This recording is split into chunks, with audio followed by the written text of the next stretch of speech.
Plastic प्राकृतिक रूप से विघटित नहीं होता और सैकड़ों सालों तक यूं ही साबुत पड़ा रहता है। यही कारण है कि आज प्लास्टिक कचरा पर्यावरण प्रदूषण का एक गंभीर कारण बन गया है।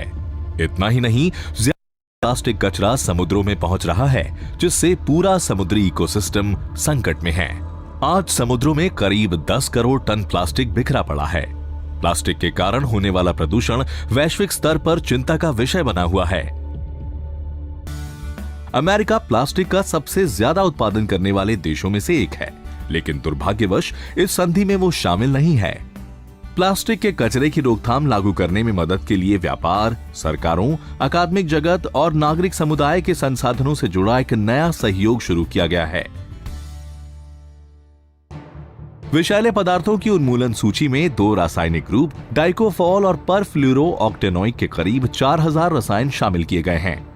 इनमें से कुछ रसायन अब तक औद्योगिक और घरेलू उत्पादों में भारी मात्रा में इस्तेमाल किए जाते रहे हैं, जैसे खाना पकाने के नॉन-स्टिक बर्तनों और खाद्य प्रसंस्करण उपकरणों में।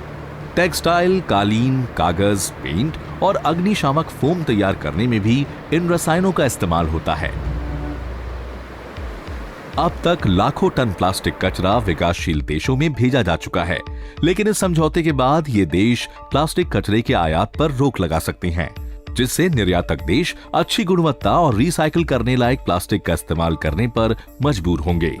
विषैले पदार्थों और दूसरे कचरे का वातावरण के अनुकूल प्रबंधन करना दीर्घकालीन विकास के लिए जरूरी है। दूसरी ओर आर्थिक विकास के साथ साथ कचरे का उत्पादन भी बढ़ रहा है।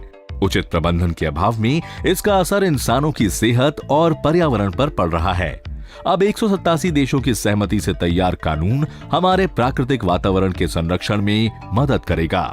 ये समझौता प्लास्टिक कचरे पर रोक लगाने और उसके असंतुलित वितरण पर नियंत्रण रखने में काफी मददगार साबित होगा और प्लास्टिक कचरे का उचित प्रबंधन सुनिश्चित करेगा।